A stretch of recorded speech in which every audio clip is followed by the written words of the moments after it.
Good morning. This is Christine Williams with the Soulful Guild and Cup of Glow. It's been a very long night for those of us here in Utah County. We're on fire here. I was able to spend the night somewhere else, and I'm grateful for that. But there's a lot of people who are really in a challenging situation down in the south end of Utah County. So please, please, please take care of yourself. And anyway, it kind of fits in with my card for the day. I'm using my app, which makes it very difficult for you to see. But the card, let me just read to you, the card that came up for the day was the King of Water, which really makes sense for the day, at least my listeners here.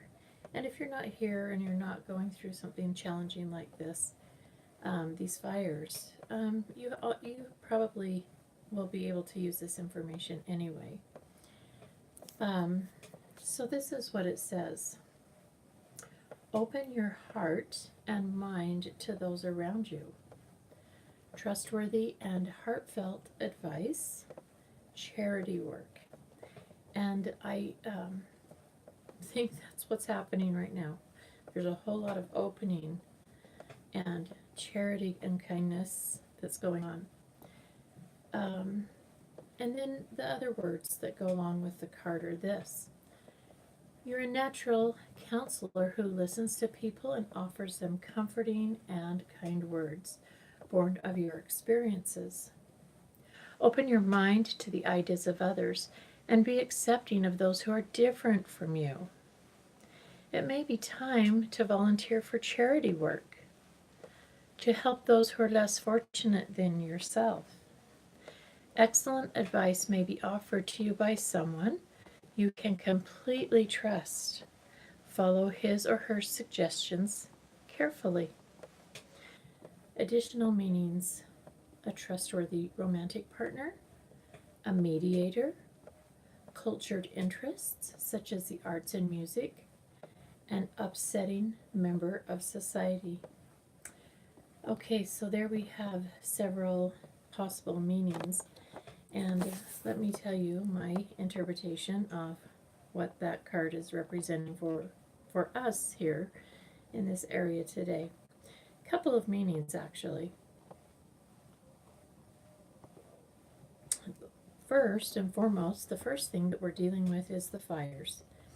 And a lot of people yesterday were put on notice and were asked to evacuate their homes. That is not a small task. It's a huge task. Just even for the most able person, gathering things, enough for you to be gone for a day or two can be a lot. But there's some people who are really tied to their homes due to illness, physical conditions, medications, their ability to breathe,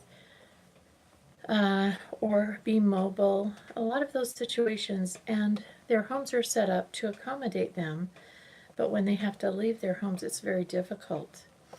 And I think, I was listening on the news last night that a high school was set up as an emergent place in the community for people. It's not an easy situation.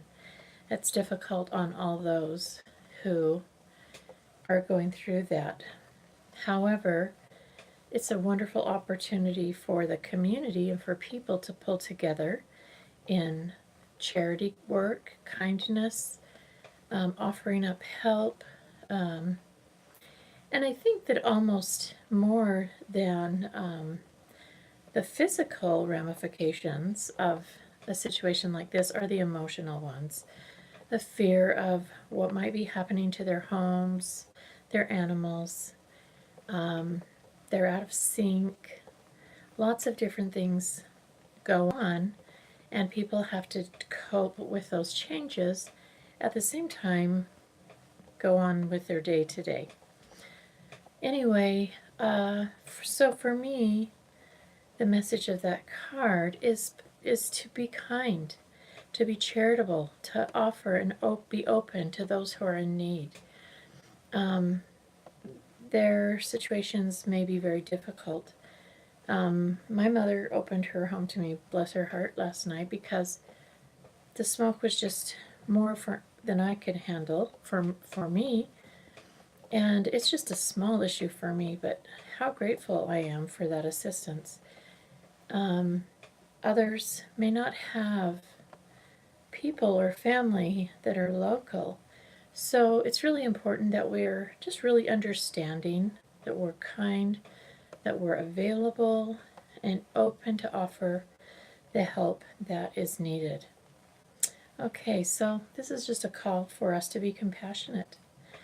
And compassion, I want to just talk about the word compassion. What does it mean to be compassionate?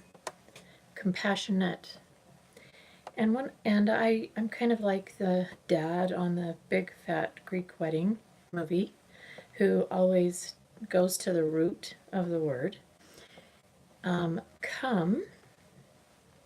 So compassion, we have come and passion.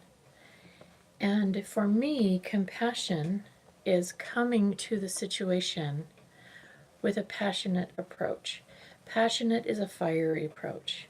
It's with heart, mind, and soul, with everything willing to assist and do whatever it takes. So when you have compassion, you come with passion to a situation.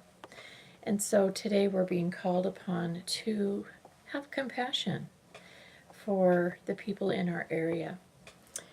A higher meaning or a different meaning for this card is specifically for me, in that Friday's I call it my Tater Tot and Angel Day, because I go to Omnipresence in Orem.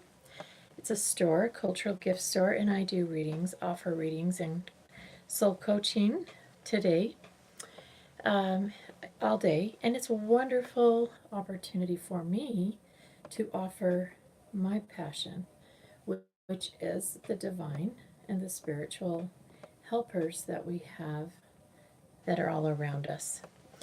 So today's my day, and I call it a Tater Tot and Angel Friday because when I went to the store, it's been about a year, the owner's grandkids came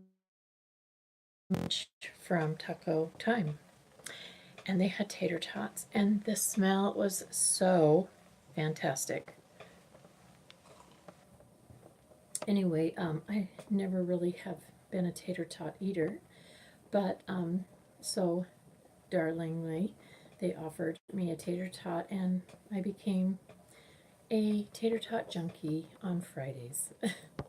So that's kind of my gig, it's a Tater Tot Angel Day. So today I will come with passion to Omnipresence and do angel readings and soul coaching. If you have the need, please come with passion, and we will have a beautiful day, a beautiful time.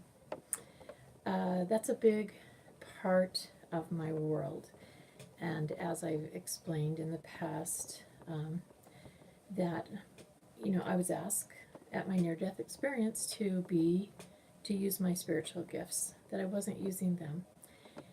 And as I've tried to think, there's so many ways we can use our gifts, but one of my spiritual gifts is clarity.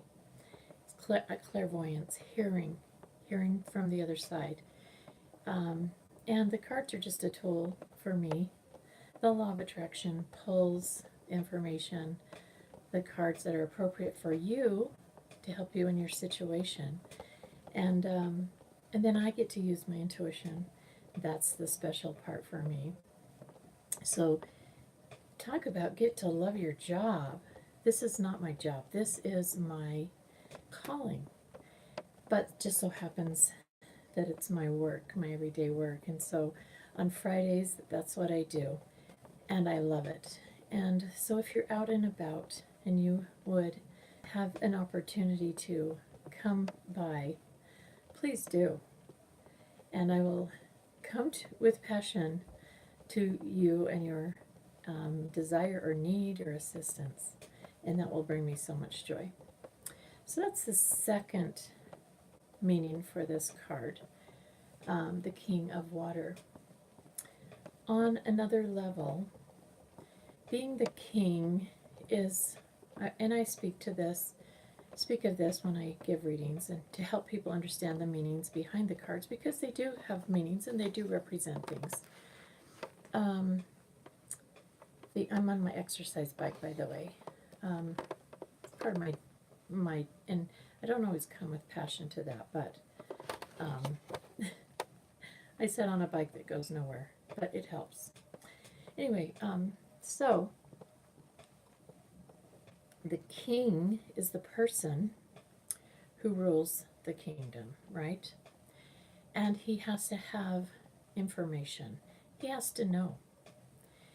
It's also, water is a representation of emotions and relationships. So it's really, really important for us to be king or in charge of our relationships and of our emotions. I, just a couple of days on a Facebook post, mentioned something about feeling sad and just needing a shoulder to cry on. Sometimes we squeeze out those thoughts. And wow, I've had a real outpouring of people just saying, I'll be that shoulder. And I think I was sad because that's a human emotion. We all have those days. But I saw a post that really made me think about, we all experience sadness and we need to be aware of it. And so I shared that message, adding my own emotion. And I want to just say thank you to those who responded and showed compassion, because it was a small moment, but for me there was large statements just by people reaching out. And it doesn't matter how together you may be or may not be, we all have moments where we just need someone. And that is not a bad thing. That's what makes us human. That is what makes us divine. That is why we're here, quite frankly, is to learn from each other how to give and share and be there for each other in all the moments of life. For me, it's really hard to ask or to let someone know I'm in a state of needing. When I do, it makes me feel very vulnerable. I think a lot of people are that way. But that's when it makes us really open and available to receive, which is the other side of love. In relationships, relationships are complex. They're not easy peasy, as we would say in kindergarten. They're not easy peasy. They take a lot of work. And we have to give and take, and it's not always what we like or enjoy, but that doesn't matter. It doesn't matter if everything doesn't go your way. It's not for us to judge, it's just for us to love. And that's what being in charge of your emotions and in relationships is all about, is is coming together with creative solutions and divine compromising, and recognizing that sometimes when you're down, someone gets to lift you, and when someone is down, you get to lift them. The other side of loving is receiving, and that's sometimes a really difficult place to be, especially in our culture where we're raised to give, give, give. and be ever giving, never asking. I think that's kind of a mistaught concept. We also need to know when to ask and that it is okay to ask, because people in general don't read our minds. There are those special gifted people who can look at you and in a moment know something's wrong or feel that there's an issue. But in general, we're pretty much about ourselves, and we're caring, but unless someone expresses a need, we don't always know. So remember, love and relationships are not just about giving, they're also about receiving. And so today we're being called upon, if we're in the state of, in the side of the coin that is giving, be charitable, be willing to give without judgment, without restraint, without expectation of receiving anything back. Just open to give. And if we're on the other side of love and we are in the space of needing, please be willing to receive with graciousness and gratitude. Because those that give, if they're truly giving with their heart, they want to feel that their love is received and that what they're giving isn't, it's not a battle. If love had to be a battle, we wouldn't go there. They wouldn't enlist us, right? We wouldn't be one of the services like the Army, the Navy, the Air Force. We just show up. That's what it's about. Just show up and be willing to give or to receive graciously. So today the card is the King of Water. Be the king. Be in charge of your kingdom, yourself. Be in charge of your emotions. If they're running amok, try to settle them. Offer compassion to yourself and ask. If you have the capacity to offer and be of assistance, be there with open arms. It's a beautiful thing. I've been on the end of receiving so much of my life and so many wonderful people who have been willing to give. It's not the easiest place to be, but I'm grateful that I've had such wonderful King of Waters in my world that are so full of compassion and love. And it's my turn to give back. And if it's your turn, I hope you can do it with an open heart, an open mind, and open arms, and come to the situation with passion. So that is our cup of glow today. And Joe, juice, tea, whatever, fill yourself up. Get yourself ready to face the world and be joyful. If you have a chance, come visit me at Omnipresence. It's on Geneva Road in Orem, Utah, 650 North. And I'd love, love, love to do a reading for you. It's my day. I might even share a tater tot with you, if there's any left. Okay, happy day. Cup of glow.